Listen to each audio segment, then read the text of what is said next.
Quotes from Gardiner Spring. From the Kindle, Deep Christian Quotes and Bible Verses. First quote. Have you never learned that it is through much tribulation that you may be called to enter the kingdom of heaven? Have you never heard of those whose faithfulness to Christ and His gospel exposed them to trial of cruel mockings and scourgings? Yes, moreover, of bonds and imprisonment? Did you never read of those who were stoned, and sawn asunder, and tempted, and slain with the sword, and wandered about in sheepskins and goatskins, being destitute, afflicted, tormented, because they held fast the testimony of Jesus? Shall the sneers of men, or their mockery, or rancor, drive you to perdition?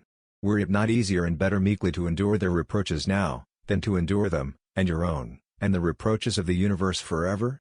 Will you go to everlasting burnings for fear of being laughed at as an enthusiast by those who have neither the fear of God before their eyes, nor the love of Jesus Christ in their hearts? Second quote. Grace does not complete its work in a day. The man who is naturally covetous does not eradicate the love of money by a single effort. The man who is naturally high-spirited and overbearing does not imbibe all the meekness and gentleness of a little child, without much watchfulness and prayer, and many a scene of mortification and defeat. Third quote. We do not deny that, in one view, there are many excellent people who are not Christians.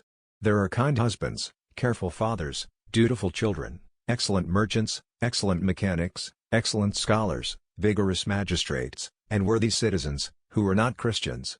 Some of them have a great many more excellent qualities than some who profess to be the disciples and followers of Jesus Christ.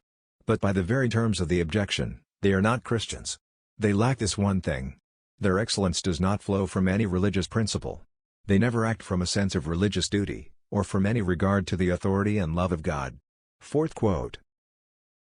Parents, set an example, be what you wish your child to be, the saying goes. So much is accomplished by the power of example. It influences children long before instruction can inform, or authority can bind. Rules constrain, example is alluring. Rules compel, example persuades.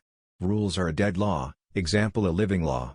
Next to the law of conscience, example is the first law with which children are acquainted, and it often remains their strongest motive to action after all others are forgotten.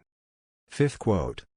Who among us desires for our children to be unyielding, overbearing, contemptuous, unkind, unfriendly, or discourteous?